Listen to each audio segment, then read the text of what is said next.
ஓம் வசிஷ்ட மகா கணபதியே நமக. வணக்கம். எஸ்கே ஜோதிடத்தின் வாயிலாக உங்களை சந்திப்பதில் பெருமகிழ்ச்சி அடைகின்றேன்.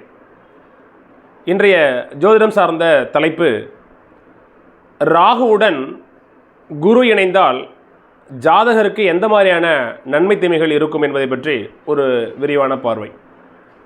நம்ம என்ன பண்ணுறோன்னா, இதுவரையிலும் ராகுவுடன் சூரியன் சேர்ந்தால், சந்திரன் சேர்ந்தால், செவ்வாய் சேர்ந்தால் எந்த மாதிரியான நன்மை தீமைகள் இருக்கும் அப்படின்ட்டு பார்த்தோம். இந்த வீடியோவில் ராகுவுடன் குரு பகவான் இணையும் பொழுது ஜாதகருக்கு எந்த மாதிரியான நன்மை தீமைகள் கிடைக்கும் என்பதை பற்றி பார்க்கலாம். ஸோ அதற்கு முன்னாடி என்னுடைய சேனலை நீங்கள் இன்னும் சப்ஸ்கிரைப் செய்யலைன்னு சொன்னால் சப்ஸ்கிரைப் பண்ணுங்கள், லைக் பண்ணுங்கள், உங்களுடைய நண்பர்களுக்கும் உறவுகளுக்கும் ஷேர் பண்ணுங்கள், மறக்காமல் இந்த பெல் ஐக்கானை ப்ரெஸ் பண்ணுங்கள். அப்பொழுது தான் என்னுடைய வீடியோவானது உங்களை வந்தடையும். ஜோதிடம் சார்ந்த பல்வேறு கருத்துக்கள் உங்களுக்கும் கிடைக்கப்பெறும். நன்றி. ஜோதிடம் என்பது ஒரு ஒரு ஞானமுடைய ஒரு அமைப்பு. அது சித்தர்களாலும் ஞானிகளாலும் நமக்கு வழங்கப்பட்டுள்ள மிகப்பெரிய ஒரு கொடை. தமிழர்களுக்கென்றே பிரத்யேகமாக தயாரிக்கப்பட்ட ஒரு சாஸ்திரம் தான் இந்த ஜோதிட சாஸ்திரம். சரிங்களா? அதாவது உலகம் முழுக்க இந்த ஜோதிடம் பரவி இருந்தாலும் கூட அதிகமாக நம்மளுடைய சித்தர்கள் நமக்கு மிகப்பெரிய ஒரு வரப்பிரசாதமாக இந்த ஜோதிட சாஸ்திரத்தை கொடுத்துருக்குறாங்க. இது ஒன்றும் சாதாரண விஷயம் கிடையாது. சரி, எப்பொழுதுமே இப்போ என்னட்ட ஒரு வந்தாங்கன்னாவே ஜாதகத்தை பார்த்த 2 நிமிஷத்தில் நான் சொல்லிடுவேன் நான். சரிங்களா? இந்த தலைப்புக்குள்ளே போகிறதுக்கு முன்னாடி நம்மளுடைய ஜாதக கணிதமானது எந்த அளவுக்கு துல்லியமாக இருக்குது என்பதற்காக ஒரு சின்ன ஒரு விளக்கம் தான். சரிங்களா? மயிலாடுதுறையிலேருந்து நமக்கு ஒரு ஜாதகம் வருது. மேஷ லக்னம், லக்னாதிபதி செவ்வாய் 12ஆம் இடத்துல இருக்கிறார். செவ்வாய் கூட லக்னத்துக்கு ஆகாத 6ஆம் பாவாதிபதி புதன், 11ஆம் பாவாதிபதியான சனி இணைந்திருக்கிறாங்க. அப்போது 5ஆம் பாவாதிபதியான சூரியன் 12ல், லக்னாதிபதி 12ல், 5ஆம் பாவாதிபதி 12ல், 6க்குடைய புதன், 11ஆம் பாவாதிபதி சனி ரெண்டும் 12ஆம் இடத்துல இருக்குது. அப்போ லக்னாதிபதி பொதுவாக 6, 8, 12 இருந்ததுனாவே அவர் பிறந்த இடத்துலேருந்து வெளியில் போகணும் அப்படிங்கிற ஒரு அமைப்பு இருக்குது. பூர்வ புண்ணிய ஸ்தானாதிபதியான சூரியனும் லக்னத்துக்கு 12ல் மறைகிறார், லக்னாதிபதி மறைகிறார், 5ஆம் பாவாதிபதி மறைகிறார். நடப்பு காலகட்டம் பார்த்தீங்கன்னு சொன்னால் சனி மகாதசை போயிட்டுருக்கு. சனி யார்? மேஷ லக்னத்துக்கு பாதகாதிபதி சனி. இந்த சனி 6ஆம் பாவாதிபதியான புதனுடன் இணைந்திருக்கிறார், லக்னாதிபதியான செவ்வாயோடு இணைந்து இருக்கிறார். அப்போ 11ஆம் பாவாதிபதியான சனி கண்டிப்பாக ஜாதகருக்கு பாதகத்தை கொடுப்பார். சனி திசையினுடைய சுய புத்தியிலேயே இந்த பையன் வீட்டை விட்டு வெளில போயிட்டான். என்னுடைய ஃபஸ்ட்டு ப்ரொடெக்ஷன் இதுதான்.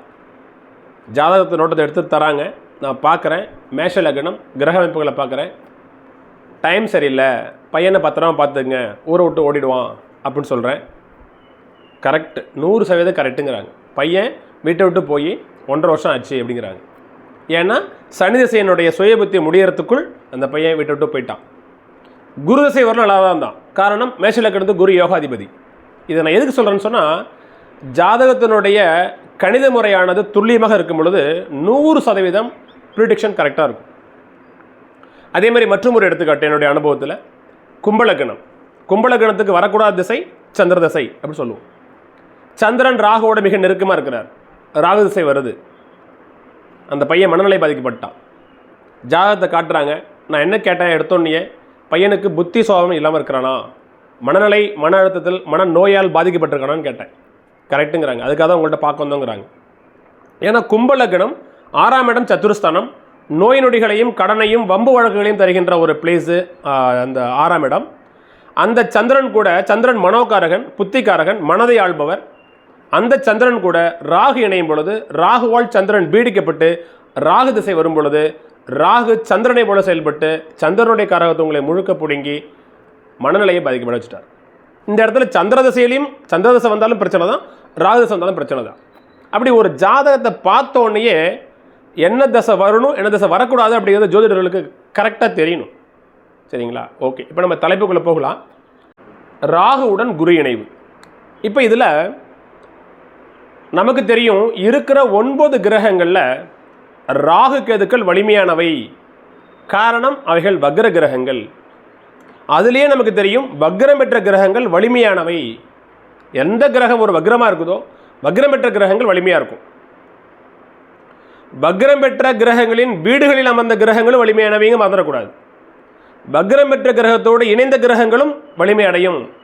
அதனுடைய கணக்கு, அதனுடைய பலன்கள் என்பது ஒரு 50%, 30% என்ற அந்த சதவீத விகிதம் இருக்குது. இருந்தாலும் வலிமையாக இருக்கும். இப்போ ராகு ஒரு வக்ர கிரகம் இல்லையா? ஸோ ராகு வந்து ஒரு பாவ கிரகம், இயற்கையிலையும் பாவர். ராகுவிற்கு என்று தனி ஒரு வீடு கிடையாது. நமக்கு தெரியும் 12 ராசிகளில் ராகு கேதுக்களுக்குன்னு ஆட்சி வீடுகள் கிடையாது.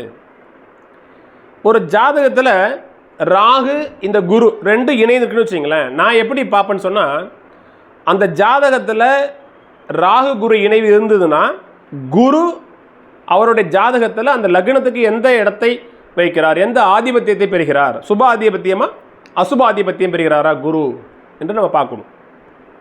ஏன்னா ராகு குருவுடன் மிக நெருங்கும் பொழுது குருவுடைய பண்புகளை இழுத்து தானே செய்யும்.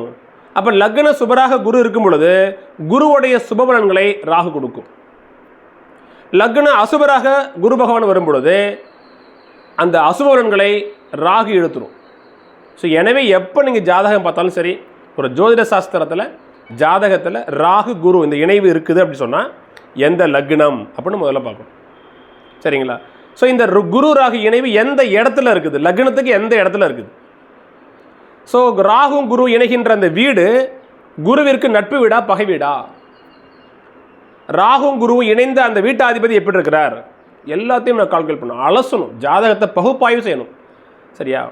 ஒரு தடவைக்கு 2 தடவை நல்லா அனலைஸ் பண்ணி அதுக்கப்புறம் நம்ம ப்ரிடிக்ஷன் நம்ம சொல்லணும். எடுத்த உடனே டக்கு டக்குன்னு சொல்லிடக்கூடாது. சரிங்களா? இப்போ நிறைய எடுத்துக்காட்டு சொல்லலாம்.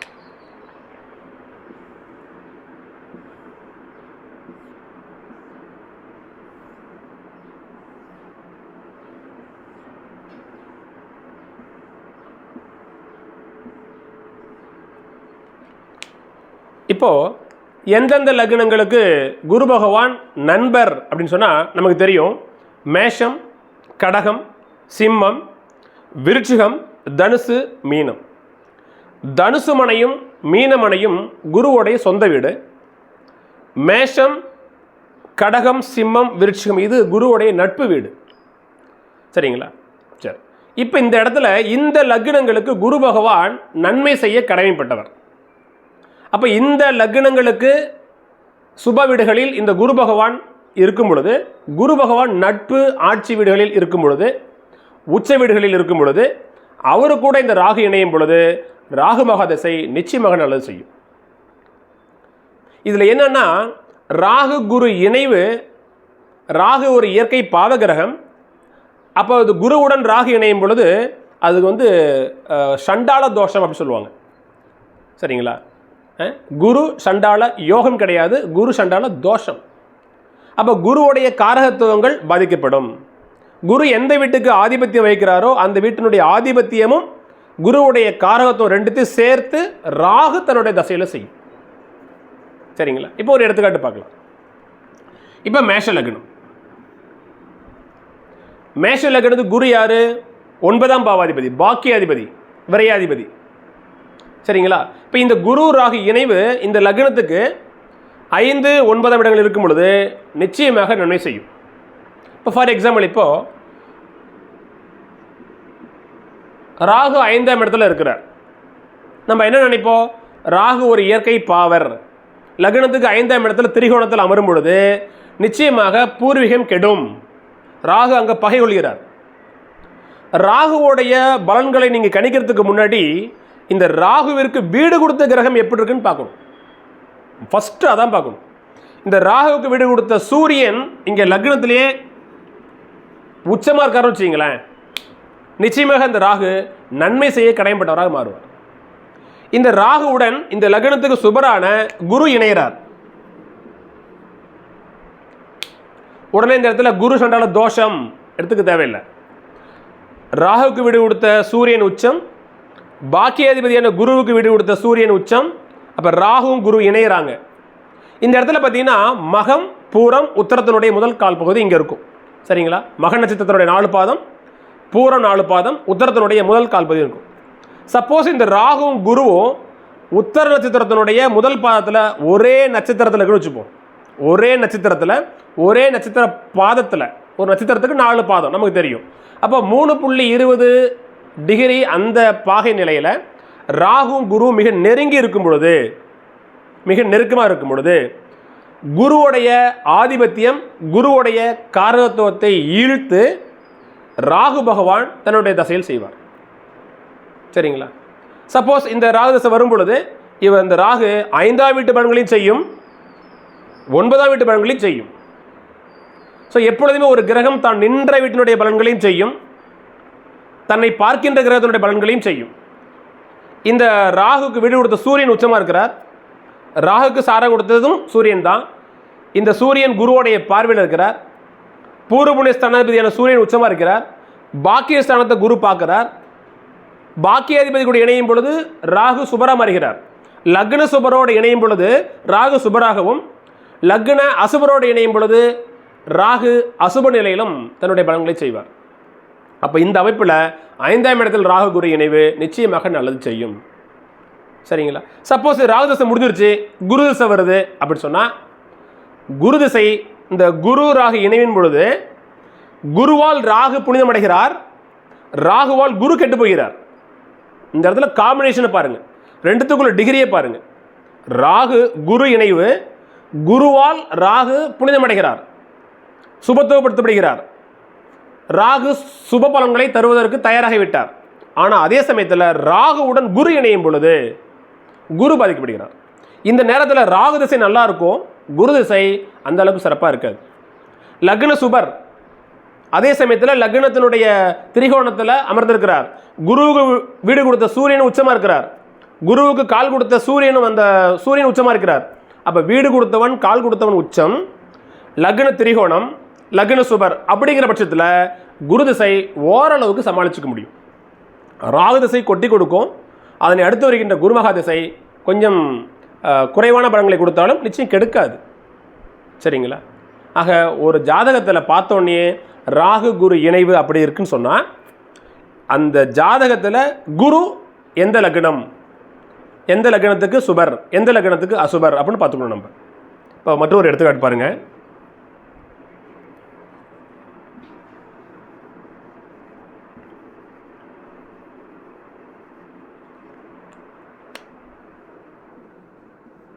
இப்போ கன்னி லக்னம், கன்னி லக்னத்துக்கு குரு ராகு இணைவு கன்னியிலே இருக்குன்னு வச்சுப்போம். குரு ராகு இணைவு கன்னியில் இருக்கு.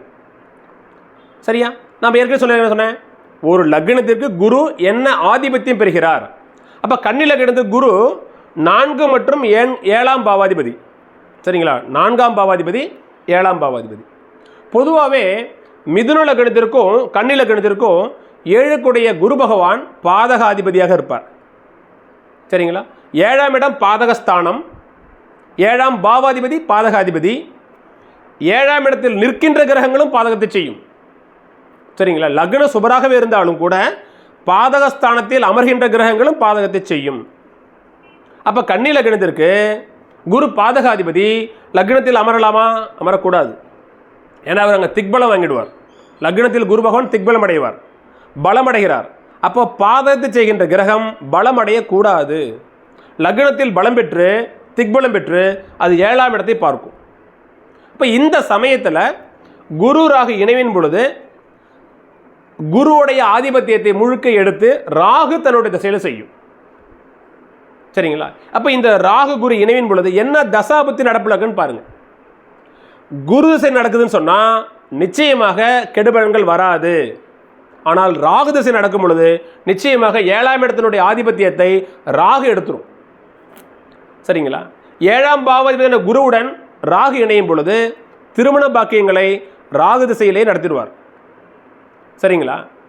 அப்போ திருமணத்தையும் பண்ணி வைப்பார், வம்பு வழக்குகளையும் சிக்கல்களையும் பிரிவினைகளையும் கொடுத்துருவார்.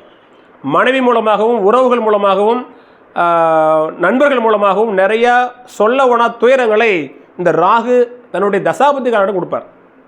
ஆனால் ராகு குரு மிக நெருங்கி இருக்கும் பொழுது குருவோடைய பண்புகளை முழுக்க ராகு எடுத்து செய்வதனால் குரு திசையில் மிகப்பெரிய அளவுக்கு இருக்கு பிரச்சனை இருக்காது. சரிங்களா? ஏன்னா குரு கெடணும். கன்னி லக்னத்திற்கு குரு கெட்டால் யோகம். அப்போ ராகுவுடன் குரு இணைந்து ராகு தசை வரல கொடுத்து வச்சுவேன். சரிங்களா? திருமண காலகட்டத்தில் ராகு தசை முடிஞ்சிருச்சு, ஒரு 25 வயசில் குரு தசை வருது. சரிங்களா? அப்போ 25 வயசுக்கு மேலே தான் கல்யாணம் பண்ணுறான். குரு திசையில் சனி புத்தியிலையோ அல்லது புதன் புத்தியிலையோ கல்யாணம் பண்ணுறான்னு வச்சுக்கிங்க, நிச்சயமாக ராகுவால் குரு பாதிக்கப்பட்டதனால் குரு தன்னுடைய பாதகத்தை செய்ய முடியாத நிலையில் இருப்பார். எனவே குரு திசையில் மிகப்பெரிய அளவுக்கு சிக்கல்கள் இருக்காது. ஆனால் தனிச்சு குரு லக்னத்தில் திக்பலம் அடைந்து 7ஆம் இடத்தை பார்க்கும் பொழுது குரு திசை கண்டிப்பாக கெடுதலை தரும். சரிங்களா? மற்றும் ஒரு எடுத்துக்காட்டு.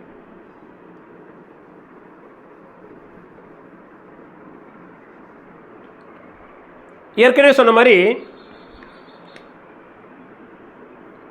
ரிஷப லக்னம் குரு அப்படின்னு சொன்னாலே துலா லக்னத்திற்கும் ரிஷப லக்னத்திற்கும் கடுமையான பகை கிரகமாகவும் எதிரடையான பண்புகளை தருகின்ற கிரகமாகவும் எதிரடையான பலன்களை தருகின்ற கிரகமாகவும் குரு பகவான் இருப்பார். குரு ஒரு இயற்கை சுபர், அது ஒரு பக்கம் இருக்கட்டும். ஆனால் ரிஷப லக்னத்திற்கு அதிபதியான சுக்கிரனுக்கு குரு பகவான் ஒரு எதிரடையான ஒரு கிரகம். குருவுடைய பண்பு வேற, சுக்கிரனுடைய பண்பு வேற. சரிங்களா? குரு சாஸ்திரம், சுக்கிரன் மந்திரம். சரிங்களா? ஸோ அந்த மாதிரி ரெண்டும் எதிரடையான கிரகங்கள். சரி, இப்போ இந்த லக்னாதிபதி சுக்கிரனை குரு ஏன் எதிரியாக நினைக்கிறாருன்னு கேட்டால், இவர் லக்னத்திற்கு 8ஆம் பாவாதிபதி, அட்டமாதிபதி குரு. சரிங்களா? இந்த அட்டமாதிபதி குரு எங்கே இருந்தாலும் தப்பு தான், அந்த இடம் காலி. நான் அடிக்கடி சொல்லுவேன், அட்டமாதிபதி கேந்திரங்களிலோ கோணங்களிலோ அமரக்கூடாது. ஏன்னு சொன்னால், ஒரு துர்ஸ்தானாதிபதி கேந்திரங்களில் அல்லது திரிகோணங்களில் அமரும் பொழுது அது பலம் பெறும். 1, 4, 7, 10 என்கின்ற கேந்திரங்களிலோ 1, 5, 9 என்கின்ற திரிகோணங்களிலோ அமரும் பொழுது அந்த கிரகங்கள் தன்னை வலிமையாக மாற்றிக்கும். அப்போ 8 கூடிய ஒரு துஸ்தானாதிபதி, ஒரு அட்டமாதிபதி, அவர் கேந்திரங்களிலும் திரிகோணத்தில் அமரக்கூடாது. சரிங்களா? சப்போஸ் இந்த ராகுவுடன் இணைந்து ரிஷப லக்னம் குரு ராகு இணைவு, தலைப்பு ராகுவுடன் குரு இணைவு. அப்போ ராகுவுடன் குரு இணைந்து 8ஆம் இடத்துல இருக்குன்னு வச்சுப்போம். சரிங்களா? ஒருவேளை இந்த இடத்துல சூரியனோட நட்சத்திர சாரத்தில் இருந்ததுன்னா மிகப்பெரிய அளவுக்கு பிரச்சனை இல்லை. ஏன்னா அவர் லக்ன சுபர். ரிஷப லக்னத்துக்கு ஒரு வகையில் சூரியன் சுபர். சரிங்களா? இந்த இடத்துல பாருங்க, மூலம், பூராடம், உத்திராடம். சரிங்களா? மூலம் கேதோட நட்சத்திரம், பூராடம் சுக்கிரன் நட்சத்திரம், உத்திராடம் சூரியன் நட்சத்திரம். அப்போ இந்த இடத்துல பார்த்தீங்கன்னா மூணுமே மிகப்பெரிய அளவுக்கு தொந்தரவு இல்லை. ஆனாலும் இந்த குரு ராகு இணைவு எத்தனைக்கு எத்தனை இணைஞ்சிருக்குன்னு பார்க்கணும். ஸோ ஒரே நட்சத்திரத்தில் இருக்கும் பொழுது நிச்சயமாக ராகுவால் குரு பாதிக்கப்பட்டிருக்கிறார் அப்படின்னு அர்த்தம். ஒரே நட்சத்திரத்தில், ஒரே நட்சத்திர பாதத்தில் அந்த 3.20 டிகிரி என்கின்ற அளவில் வரும் பொழுது, மிக நெருங்கி 1.5 டிகிரி 2 டிகிரி வரும் பொழுது சுத்தமாக குரு தன்னுடைய ஆதிபத்தியத்தையும் காரகத்துவத்தையும் ராகுவிடம் இழந்து விட்டார் அப்படின்னு அர்த்தம். அந்த சமயத்தில் இந்த ஜாதகத்தில் ராகு திசை வருதா இல்லை குருமக திசை நடப்ப வருதான்னு பாருங்கள். ராகு திசையும் வரல, குருமக திசையும் வரல அப்படின்னு சொன்னால் அந்த ஜாதகத்துக்கு இந்த குரு ராகு இணைவு மிகப்பெரிய கஷ்டத்தை தராது. ஒருவேளை ராகு திசை வரல, அதுக்கு பதிலாக குரு திசை வருது என்று சொன்னால் நீங்கள் பயப்பட தேவையில்லை. ஏன்னா 8ஆம் இடத்தினுடைய அசுபாதிபத்தியத்தை ராகு எடுத்துக்கிட்டார், ராகு பிடுங்கிக்கிட்டாரு. சரிங்களா? அதனால் குரு திசை மிகப்பெரிய அளவு கஷ்டத்தை கொடுக்காது. சரிங்களா? என்ன பிறந்த இடத்த விட்டு வெளியில் போய் இருப்பார், அவ்வளோதான். ரொம்ப சிம்பிளாக. சரிங்களா? வெளிநாடு வெளிமாநிலங்களில் போயிட்டு வாழ்வதற்குண்டான சூழ்நிலைகளை ஏற்படுத்துவார், ஆனால் கஷ்டத்தை கொடுக்க மாட்டார். சப்போஸ் ரிஷப லக்னம், லக்னாதிபதி சுக்கிரனும் நீசம், 8ஆம் இடத்தில் குரு ராகு இணைவு, ராகு திசை வருது, அவ்வளோதான். வாய் விட்டு அழுவாத குறையாக ஜாதகர் கஷ்டப்படுவார். கண்டங்களையும் கஷ்டங்களையும் வியாதி தொந்தரவுகளையும் மன வருத்தங்களும் மன அழுத்தங்களும் விபத்துகளும் வழக்குகளும் தவிச்சு விடுவார். சரிங்களா? எல்லா வகையிலையுமே.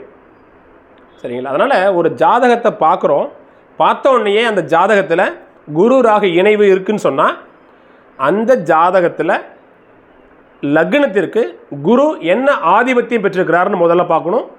சுப ஆதிபத்தியம் பெற்ற குருவுடன் ராகு இணையும் பொழுது ராகு தன்னை சுபராக மாற்றிக்கொள்வார். வீடு கொடுத்த கிரகமும் வலுவாக இருக்கும் பொழுது நிச்சயமாக ராகு திசை நல்லா இருக்கும். ராகுவால் குரு கெட்டு போனதனால் குரு திசை பாதிக்கப்படும்.